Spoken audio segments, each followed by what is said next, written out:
Hello et bienvenue sur ma chaîne, je suis trop contente de lancer ce nouveau projet YouTube. Moi c'est Léa, pour ceux qui ne me connaîtraient pas, je suis entrepreneuse depuis maintenant 4 ans.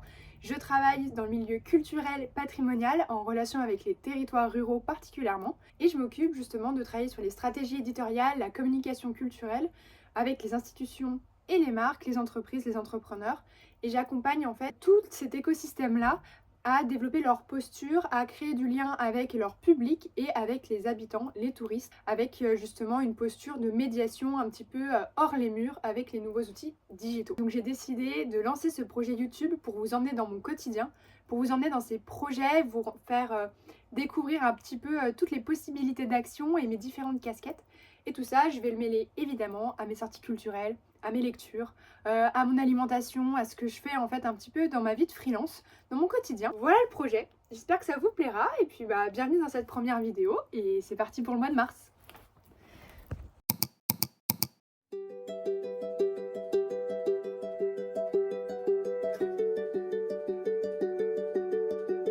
They say the holy water's watered down, and this town's lost its faith.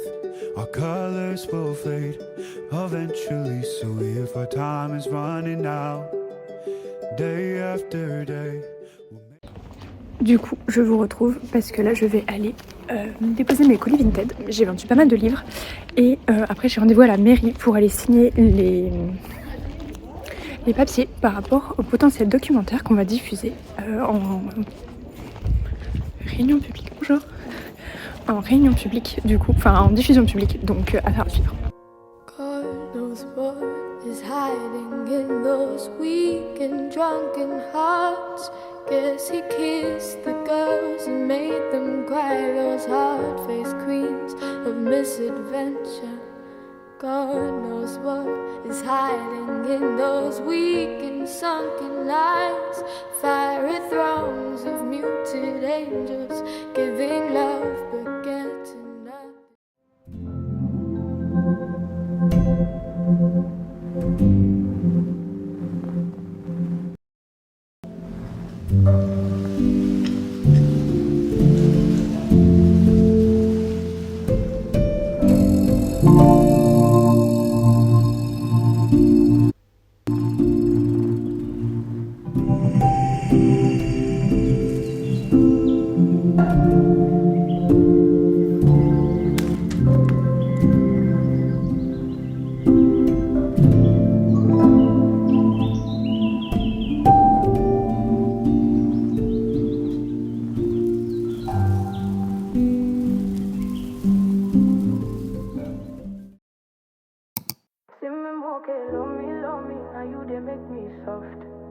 And I know they fake this thing real enough. Down baggy, don't let go. You feel like peace to me. I've been moving so low, but now I wanna be. When I say I wasn't, you don't say much, but I feel it though. You make it feel simple, like I've been here before.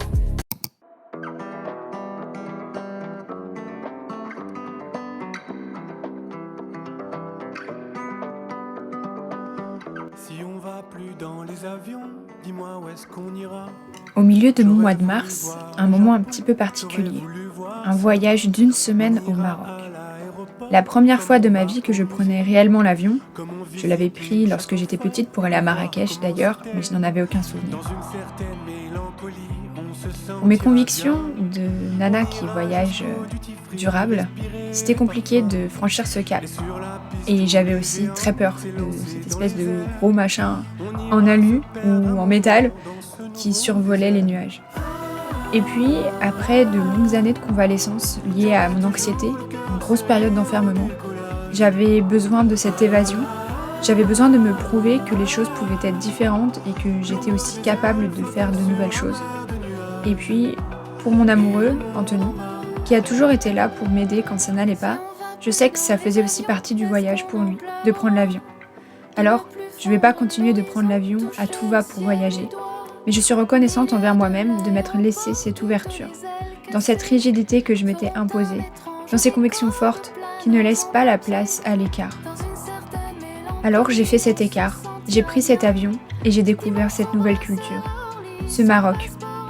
À Fès, à Meknes, à Volubilis, à tous ces lieux et avec toutes les personnes que j'ai rencontrées sur le chemin. À Camille, à Sébastien qui nous ont accompagnés dans le taxi et qui ne nous ont plus quittés pendant 2 jours.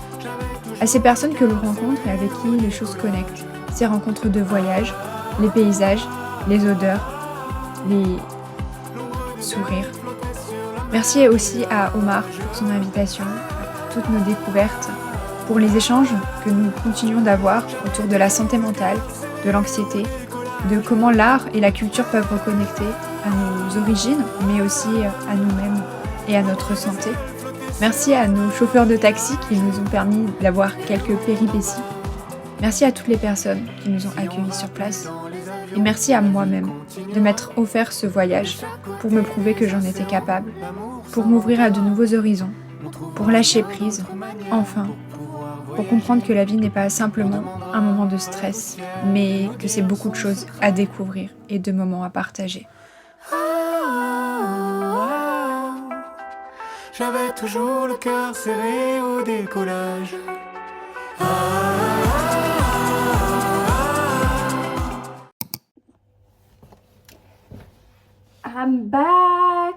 I'm back sur cette vidéo. Du coup, en fait, finalement pour vous, je ne suis jamais vraiment partie. Mais du coup, je reviens dans une semaine classique après cette pause de taf, ces vacances en fait, finalement, ça s'appelle des vacances, Léa, dans la langue française. Donc du coup, après ces vacances au Maroc, complètement what the fuck, complètement dépaysante, c'était la première fois de ma vie que je prenais l'avion. Et du coup, j'ai toute une réflexion qui s'est faite, qui s'est développée par rapport à l'avion, par rapport au voyage et au tourisme responsable. Je pense que les deux ne sont pas forcément à toujours séparer, puisqu'il y a des pays qui vivent du tourisme et qui ont besoin aussi que les touristes viennent pour pouvoir développer des choses et de s'ouvrir aussi au monde. C'est une richesse, et notamment pendant ce voyage, j'ai pu rencontrer des homologues, donc des personnes qui travaillent un petit peu avec la même philosophie que moi, mais sur le territoire marocain, notamment à Fès où j'étais. Donc c'était hyper intéressant pour ça, et je pense que voilà, ça joue aussi sur les équilibres. Après derrière, moi j'ai pas pour ambition de voyager tout le temps avec l'avion, et de trouver d'autres formes de voyage, notamment avec mon copain, on réfléchit déjà à faire une sorte de road trip et aussi un voyage itinérant en train. Donc comme quoi il y a aussi des alternatives qui sont hyper cool à faire. Bref, parenthèse, tourisme durable vs avion faite. Cette semaine, je reprends un petit peu, on va dire, les bases, les grosses bases de ma boîte, où j'ai envie que ce mois de mars, il soit charnière. C'est-à-dire que ce voyage au Maroc, c'était un peu un clap de fin, mais aussi de renouveau sur ce que j'ai envie de faire. Bah là, je vais construire toutes les idées que j'ai depuis un moment, d'essayer de vraiment aller mettre en place les choses qui font que je vais pouvoir développer des projets qui vont dans la direction que j'ai décidé d'avoir. Ça a été très long pour moi de trouver la direction que je voulais. J'ai eu besoin du coup de pas mal d'années là pour tester des choses, voir ce que j'aimais pas, ce que je prends pas, etc. Et je suis toujours dans cette dynamique là pour ma boîte. Mais j'ai le sentiment d'avoir vraiment trouvé les choses qui me plaisent, qui m'animent, et surtout d'avoir vraiment un pourquoi très fort. Alors ça, c'était la grosse blague, on va dire, de mon bilan de compétences, parce que j'ai fait un bilan de compétences l'année dernière pour un peu recaler mon cap. Je n'arrive pas à définir mon why précisément, mais je le ressens. Donc je sais pas comment... Voilà, peut-être qu'un jour je pourrais mieux l'expliquer aux gens, mais pour le moment j'arrive pas vraiment à trouver les mots, mais je sais que voilà, je suis dedans. Bref, donc, cette semaine, donc, je vais travailler sur mon site internet, je vais mettre au point un peu ma stratégie de com, et notamment du coup tout ce qui va être autour de YouTube, comment j'ai envie d'intégrer YouTube dans ma communication, comment je vais aussi professionnaliser ma présence en ligne, pas sur les réseaux sociaux, parce que je trouve que j'aime beaucoup ce que je fais sur Insta, qui est un mélange pro-perso, mais comment sur internet, donc LinkedIn, mon site web, ma fiche Google notamment, tout ça, ça va aider à propulser l'image de mon entreprise, et comment à côté YouTube et Instagram, ça va aider à ancrer l'authenticité de mes projets. Je pense à un truc un peu dans le genre. Let's go! Pendant longtemps, j'ai vu mon cœur comme une maison remplie de pièces, où dans chaque pièce j'y ai placé toutes les personnes que j'aime. Des murs solides qui ne bougent pas, une maison qui ne s'élargit pas, où à chaque nouvelle rencontre, un habitant doit rendre sa place. Comme l'impression de voir perdre quelqu'un pour y trouver de l'espace, dans ce cœur où l'amour se limite par peur qu'il ne se casse. Je vois le cortège qui défile. Du coup, je voulais profiter de ce petit moment skincare pour vous montrer la nouvelle box que j'ai reçue. C'est ma soeur qui m'a fait découvrir les produits Andro et en fait, ils ont refait complètement leur packaging. C'est des produits qui sont 100% d'origine naturelle et bio. Donc je les ai commencés hier parce que je les ai reçus pendant mon voyage. Ils avaient fait une box avec Blissim et j'en ai profité puisque j'avais plus de crème hydratante, etc. Donc là, on est sur la routine hydratation Andro. Donc, je vais vous montrer ce que j'ai. Du coup, j'ai le soin contour yeux et lèvres, le sérum hydratant et la crème hydratante. Et j'ai aussi le masque hydratant, mais bon, bah du coup là, ça s'y prête pas. Donc bah c'est parti, let's go pour la petite routine. Les puristes, ils vont me dire, mais comment elle fait sa skincare, elle? On fait comme on peut, hein. La sensorialité des produits, elle est incroyable et l'odeur aussi. Et franchement, je vous dis, au retour du Maroc où justement dans ma valise, j'avais emmené le strict nécessaire. Là, hier, quand j'ai reçu la box et que je suis rentrée et que je me suis fait toute la routine, j'étais au paradis. Donc ensuite, je mets le sérum hydratant. Oh là là, l'odeur et tout. Donc du coup, les sérums, j'ai offert un peu mon influenceuse skincare. Après, il y a la peau qui... ça fait un fini un peu collant sur la peau. C'est parce qu'après, il faut mettre la crème. Voilà. Je vous dis parce que moi, la première fois quand j'avais mis des sérums, j'étais en mode, pourquoi la colle et tout? Genre, tellement pas agréable la fin quand ça sèche. Et en fait, dès que tu mets la crème après, bah, t'es juste trop bien. Ah mais je vous ai même pas mis mon super accessoire beauté. Mon mec, ça le fait délire. Voilà, là. Normalement, là, on est prêt pour sa skincare. Ça me fait une tête d'œuf. Et on finit par la crème hydratante. Donc ça, c'est la base, on va dire, de ma routine. Et après, de temps en temps, je vais venir rajouter un peu de make-up. Et du coup, voilà un petit peu ce que ça donne. Alors, je sais pas si en vidéo, ça va bien se voir. Mais du coup, mon petit rouge à lèvres teinté, j'ai fait rapidement mes sourcils. Et voilà, et la petite touche de fin. Petit parfum. On se secoue dans la brume.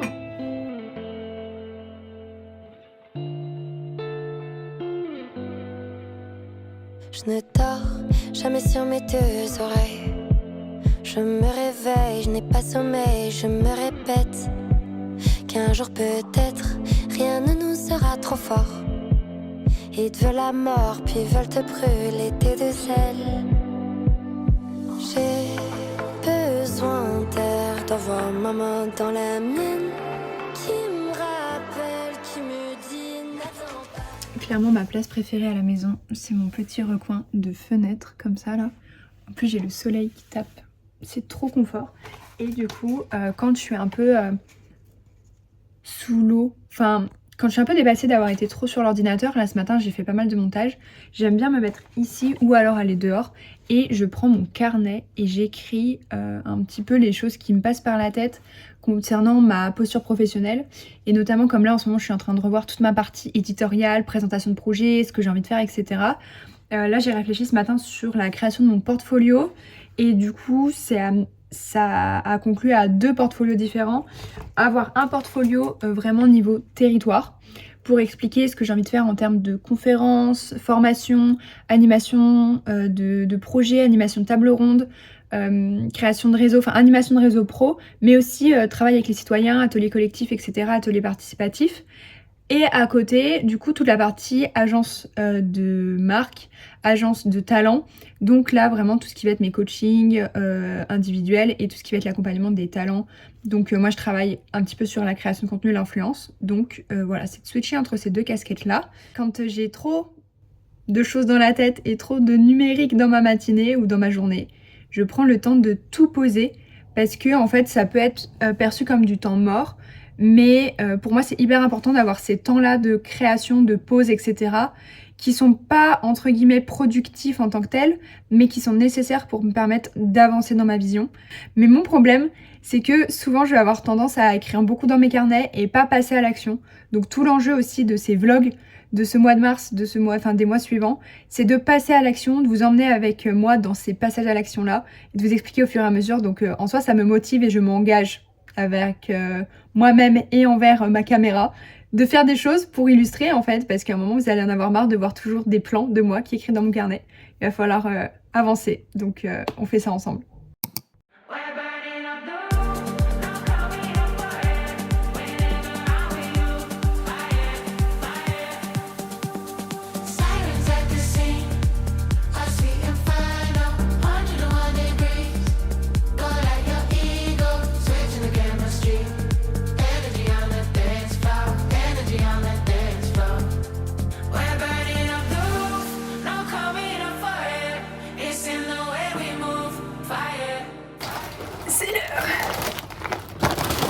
Du haul course. Par contre, ce cadrage ne va pas du tout.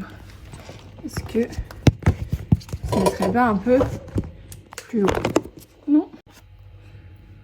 Je sais pas si c'est mieux comme ça. Ça, c'est mes courses. Alors du coup, on a de la salade écrasée. Et de la salade quand même. Du coup, on mange plus quasiment de crème à la maison. Donc on a la crème soja Bjorg. J'avoue que j'ai testé d'autres marques pour la crème de soja fluide. Et je trouve que la Bjorg, c'est celle qui se tient le mieux en cuisson.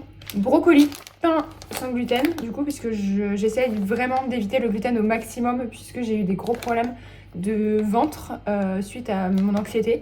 Et donc, du coup, le fait d'arrêter le gluten m'aide beaucoup à me sentir mieux dans mon corps, mieux dans ma tête. Donc, ça me coûte un rein, mais sans gluten. Pour faire des croque-monsieur, ça, je ne recommande pas, mais mon chéri a une passion pour les dopes renouvelées. Donc, il veut retester tous les parfums de son enfance. Voilà, je balance mon mec et ses petits tocs d'enfant. Voilà. Pesto pour faire des pâtes au pesto. Ça, c'est un peu une entorse au gluten. En vrai, on voudrait essayer si avec des pâtes de très bonne qualité, comment ça se passe au niveau de ma digestion et tout par rapport à ça, par rapport justement à l'origine du blé qu'on va avoir dedans. Parce que les formes de gluten, en fait, ça peut varier d'une céréale à l'autre. Par exemple, je crois que dans l'orge ou dans l'épeautre, le gluten, il va être moins agressif que dans les pâtes ultra transformées. Je parle de ça parce que j'ai pas la maladie cœliaque. Pour la maladie cœliaque, c'est ceux qui ne mangent pas du tout de gluten parce que ça attaque leurs intestins. Et là, pour le coup, ils peuvent pas manger de gluten du tout. Moi, c'est plus une intolérance. Donc j'essaie de faire en sorte que j'ai pas d'inconfort. Mais du coup, voilà, on va tester si ça peut être pas mal. Ensuite, nous avons des lentilles vertes pour faire des boulettes de lentilles avec la recette de mon meilleur pote. On a fait au mois de septembre le mois végé. Et du coup, pendant tout le mois de septembre, on a mangé végétarien avec mes potes. C'était un peu un challenge qu'on s'est donné et qu'on aime bien faire de temps en temps, ce genre de challenge nourriture. Et il a fait des recettes de boulettes de lentilles. Donc moi, à l'époque, je mangeais pas de sauce tomate. Et du coup, là, maintenant que je remange la sauce tomate, voilà. De la vache qui rit parce que, en fait, au Maroc, on a fait que manger ça. Et quand même, petite nostalgie du Maroc. Du fromage blanc pour faire aussi bien pour manger avec des fruits, du sucre, de la confiture, que j'aime bien faire des sauces. Notamment, là, j'ai acheté du poisson avec du citron, des herbes et tout. Ça a l'air sûr. Ouais, mon haul, il dure 1000 ans. Je suis désolée, je vous raconte ma vie en même temps. Des champignons pour faire une sorte de crémeux aux champignons avec de la mascarpone. Du jambon pour faire des croque-monsieur avec le pain sans gluten. Du tofu qui n'était pas du tout prévu, mais ça, toujours à avoir sous la main, j'aime bien, avec de la maïzena. Avant, je mettais avec de la sauce soja, mais sauce soja, il y a du gluten pour ceux qui ne savaient pas. Et du coup, là, pour voir avec quelle sauce je vais faire, je vais improviser. Du poulet, non, de la dinde, pardon. Du saumon, il y avait grave une promo, donc je me suis un petit peu sur le saumon. Des nouilles de riz, ça on aime bien. Au congèle, j'ai des légumes wok avec lait de coco, curry, avec du coup là il y a du saumon, du poulet, enfin en fonction de ce qu'on a sous la main, on agrémente. Saucisson, enfin fouet catalan évidemment. Mozzarella pour les croque-monsieur, grilled cheese et tout qu'on va manger avec une soupe maison. Mascarpone pour les champignons. Et après, du coup, j'ai de la levure. Ça, c'est mon petit écart gluten. En fait, j'ai essayé de remplacer la levure chimique, parce que du coup, dans la levure chimique, il y a de l'amidon de blé. De le remplacer par soit de la poudre à lever sans gluten, soit par du bicarbonate et du citron. Et en fait, ça donne un goût au gâteau. Je ne supporte plus. Voilà. Donc, je me suis dit qu'à toute petite dose, je ne fais pas non plus des gâteaux tout le temps. Ça pouvait bien me dépanner. Parce que j'en ai marre de rater mes gâteaux en fait. Voilà, ça fait 1 an que je rate mes gâteaux. J'en ai marre. Et petit savon de Marseille. Parce que pour là, j'ai pris le coco. Pour se laver en fait. Parce que ça, c'est non. Voilà pour le haul course. J'espère que ça vous donnera des idées, peut-être de recettes.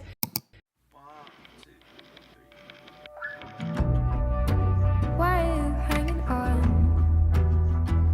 so tight to the rope that I'm hanging from? Off this island, this was an escape plan. Carefully timed it, so let me go and dive into the waves below. Who turns the oars? Who fixes up the cables?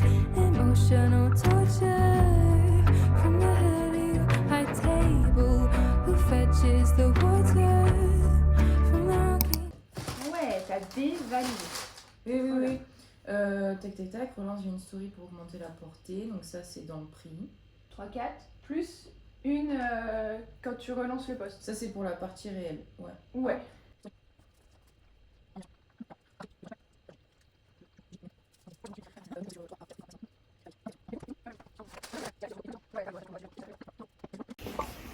On se retrouve, là je vais à l'escrime. Depuis cette année j'ai repris ce sport.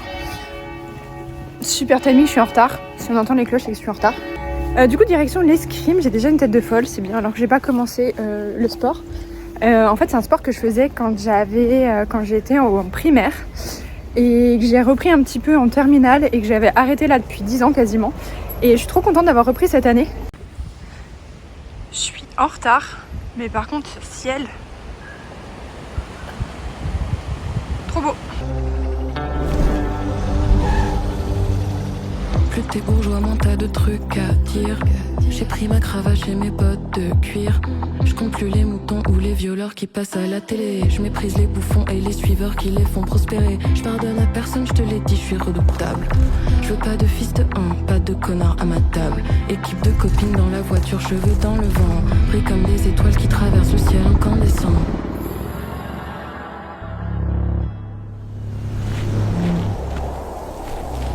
Et je vais tuer mon idole, prendre la fuite, effacer au vitriol, voir au fol, viser le drame à partir comme Louise et Thelma. De chouette. Du coup pour le réel, donc la dernière fois on t'avait envoyé des prix je crois. Du coup là on a mis un prix de film. Donc je te la pose après et juste ça va partir sur le mail où t'es sur du coup en fait la sur les basiques où elle vient sur le bateau, elle montre la de l'activité dans un truc assez expérimental de faire. Mais donc là pour vous expliquer un petit peu, je suis en train de créer l'espace Notion en fait, dont on a parlé hier avec Sandra pour faciliter la gestion de nos collaborations. Donc l'idée c'est d'avoir ici du coup le planning dans un premier temps avec les dates des futures collaborations, des futures dates qu'on a. Qu'on ait toutes en tête les journées de tournage pour mettre ensuite les jours des publications. Par exemple, je sais pas, là si on part du 24 au 26, l'idée c'est de marquer que là elles sont en tournage avec le lieu et le client. Et si c'est une collaboration rémunérée ou non, enfin du coup marquer un petit peu les détails de la collaboration, les idées, les grandes lignes pour qu'elle puisse avoir tout sous la main après. Ensuite de marquer, d'ajouter si ça va être du coup la publication d'un réel, la publication d'un carrousel, etc. Et de l'ajouter sur les dates qui conviennent. Et enfin, l'idée c'est de mettre, lorsqu'il y a des previews à demander, enfin demandés par la marque, l'idée c'est d'ajouter, envoyer preview à la marque pour validation avant les jours de publication. L'idée c'est ça.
On est fin mars. J'ai ressorti les bottines, la veste, le pull, le cache-oreille. Mais il y a un petit peu de soleil, alors je vais aller profiter.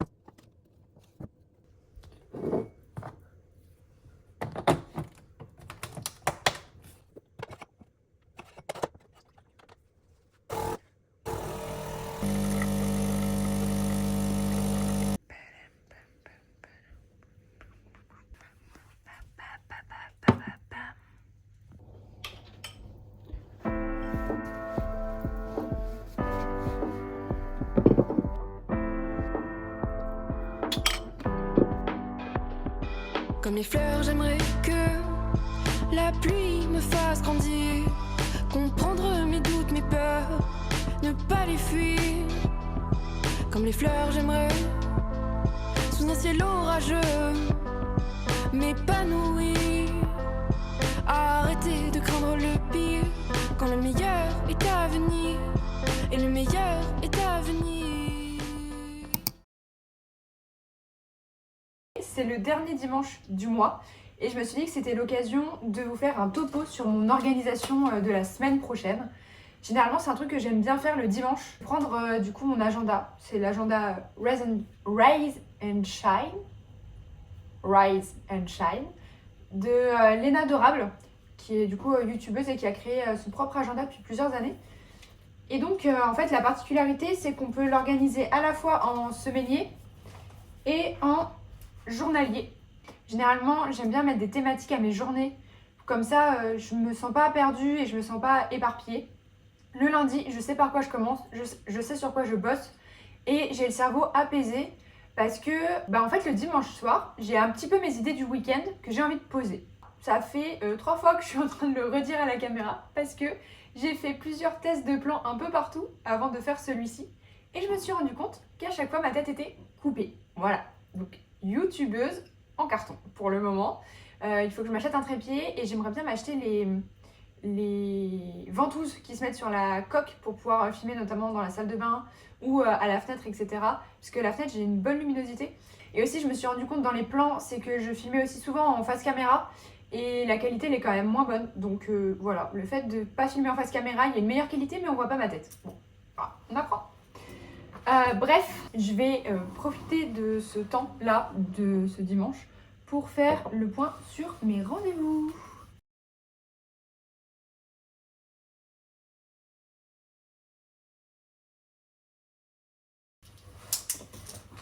Du coup, pour vous débriefer un petit peu comment s'annonce la semaine, c'est une semaine qui est globalement rythmée par des rendez-vous que j'ai prévus.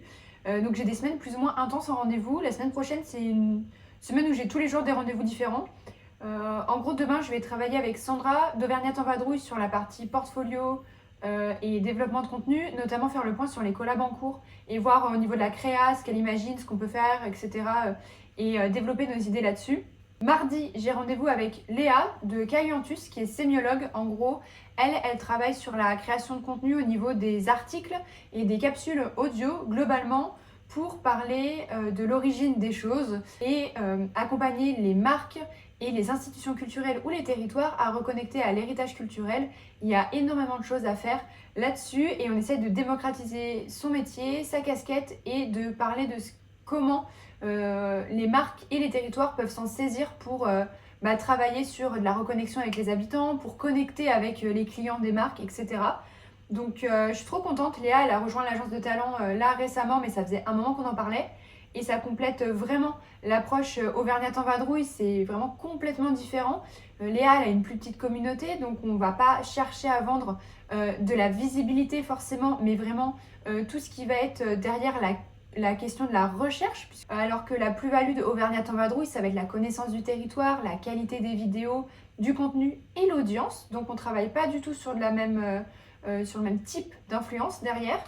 Et vendredi, j'ai rendez-vous avec Johan Picot, qui est historien, qui est aussi un très bon ami. Vraiment, en fait, cette semaine, je vois des personnes avec qui je travaille depuis longtemps, avec qui on co-crée des choses depuis longtemps. Et là, avec ce projet d'agence de talent que j'ai depuis ce début d'année, ça faisait sens en fait que ces personnes rejoignent la team. Donc je suis trop contente d'aller chez Johan vendredi. Johan, lui, il a une casquette plutôt historien consultant, donc il va apporter toute une casquette historique, mais historique pure, avec des faits, des dates, des informations, des personnes historiques, des personnages historiques, qui est différent de Léa, qui va vraiment travailler, elle, sur l'origine, par exemple, de la couleur bleue et sa symbolique, vraiment sur ce que ça veut dire dans l'histoire, comment ça a été pris en compte dans les différentes époques, ou alors dans les différents lieux culturels et lieux géographiques. Johan, on ne travaille pas sur le même type d'approche historique. On va travailler sur aussi l'histoire des hôtels, l'histoire des palaces, l'histoire des lieux. Et voilà, grosso modo, ma semaine, elle va être ponctuée par tout ça. Et autour, j'aimerais bien pouvoir monter ce vlog, puisque l'objectif, c'est qu'il puisse sortir début avril et que du coup, en fait, la première semaine du mois suivant, vous découvriez chaque vlog du mois précédent.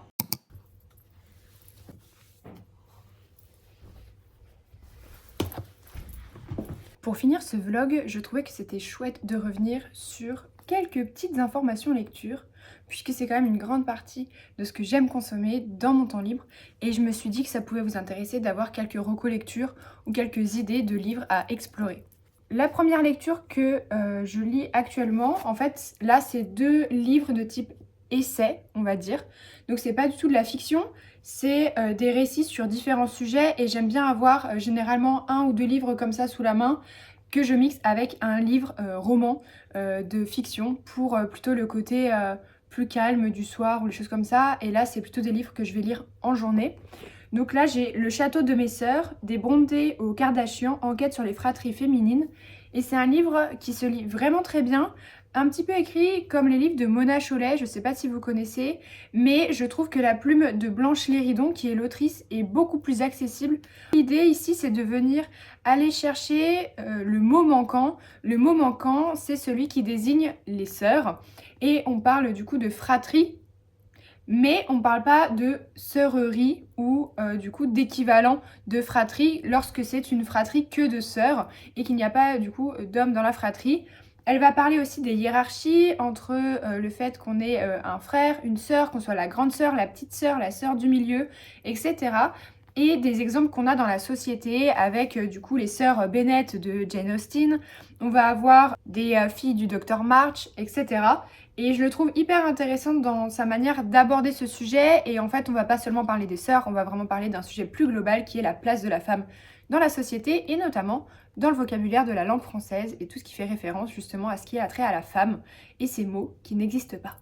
Ensuite, sur un tout autre sujet qui peut paraître un petit peu particulier, mais j'ai adoré découvrir ce livre.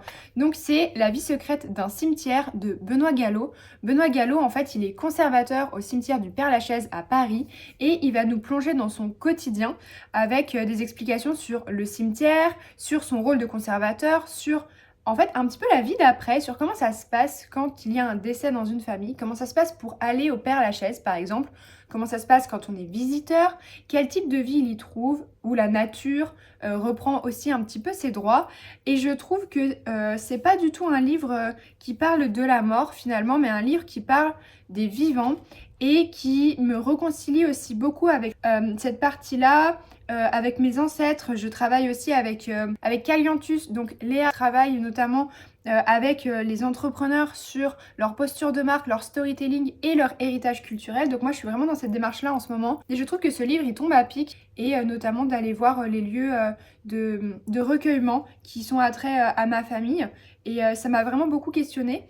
Donc pour la petite histoire de ce livre, c'est pas seulement un livre que j'ai acheté comme ça parce qu'il me faisait de l'œil, la couverture est sublime, donc j'aurais pu. C'est une amie à moi qui était à l'école d'architecture. On était à l'école d'architecture ensemble, on a travaillé sur un projet de cimetière et elle se l'est acheté pour elle et pour moi pour le découvrir et faire écho à cette partie-là de nos projets qu'on avait adoré mener ensemble. Et j'aurais aimé avoir ce livre à cette époque-là pour concevoir ce cimetière vraiment sous un autre angle, notamment sous un angle paysager hyper intéressant. Voilà, donc si vous êtes curieux, vous pouvez le découvrir. Je trouve que c'est vraiment une belle leçon de vie, en fait, tout simplement. Pour continuer cette partie de la vidéo sur la lecture, sur Instagram, je vous avais demandé quelles seraient mes prochaines lectures, enfin ma prochaine lecture en l'occurrence. Donc je vous avais proposé 3 titres. Il faut savoir que moi j'aime bien alterner dans mes types de lecture. En ce moment j'ai eu une grosse passion sur la new romance. J'aime bien aussi lire du cozy mystery, un petit peu de polar. Et là c'est des livres qui sont plutôt, je dirais, romans contemporains.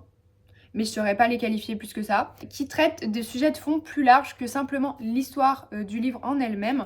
Donc je vous avais proposé L'aile des vierges, c'est le livre que j'ai reçu dans ma box Cube en début du mois. Donc du coup là ça va être une histoire d'amour entre une femme et une personne dont on ne connaît pas encore l'identité lorsqu'on lit la 4e de couverture, mais c'est une femme qui est très engagée dans la société, donc ça se passe au lendemain de la Seconde Guerre mondiale. Elle est petite fille de suffragette, fille d'une sage-femme féministe, et en fait, de ce que j'ai compris, elle va vraiment devoir choisir où elle veut aller entre ses engagements, ses valeurs, son envie de liberté et l'histoire d'amour qu'elle est en train de créer ou qu'elle va créer. Donc j'ai hâte de découvrir ça.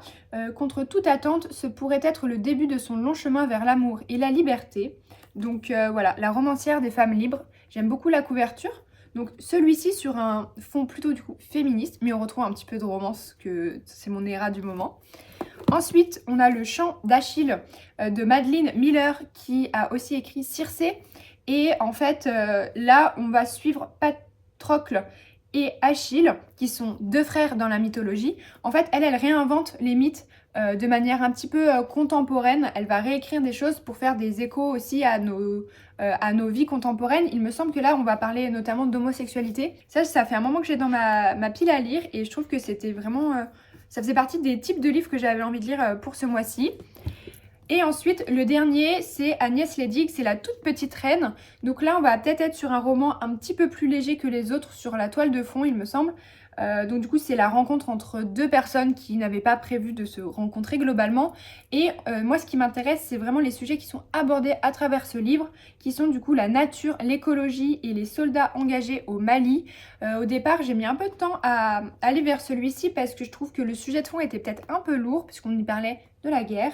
Mais je le trouve très important à lire ces derniers temps, puisque je trouve qu'il fait écho à ce qui se passe actuellement dans le monde, et je me suis dit que s'il pouvait m'apporter un petit peu d'espoir, un petit peu de réconfort, puisque ce genre de livre, généralement, même si les sujets sont lourds, on a quand même une certaine philosophie qui est quand même plutôt positive. Après, je ne connais pas du tout la plume d'Agnès Ledig, donc peut-être que je me trompe complètement et je vais pleurer. Mais voilà, je trouvais que ça pouvait faire écho à ce qui se passait et je trouvais ça assez bien de pouvoir se plonger dans ces choses-là pour comprendre aussi peut-être un petit peu autrement la notion de guerre, malheureusement.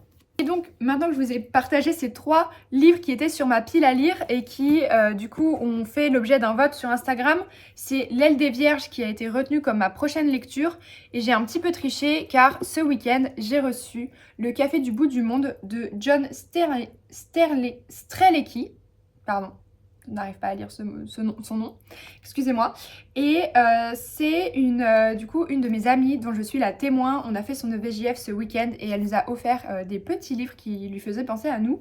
Et pour le coup, c'est un livre qui permet un petit peu de changer de regard sur la vie. Ça parle aussi un petit peu de voyage, j'ai l'impression. Et ça m'a tout de suite connectée avec ma philosophie du moment, on va dire. Et je me suis dit que c'était un bon livre de transition. Vu que c'est aussi un livre très court. Et donc j'ai triché et je suis partie sur celui-ci. Il peut faire penser au titre Tant que le café est encore chaud, qui est un livre de la littérature japonaise. Et en fait là c'est pas du tout le même type d'écriture. C'est un écrivain américain qui est un petit peu explorateur, on va dire, et globe-trotter.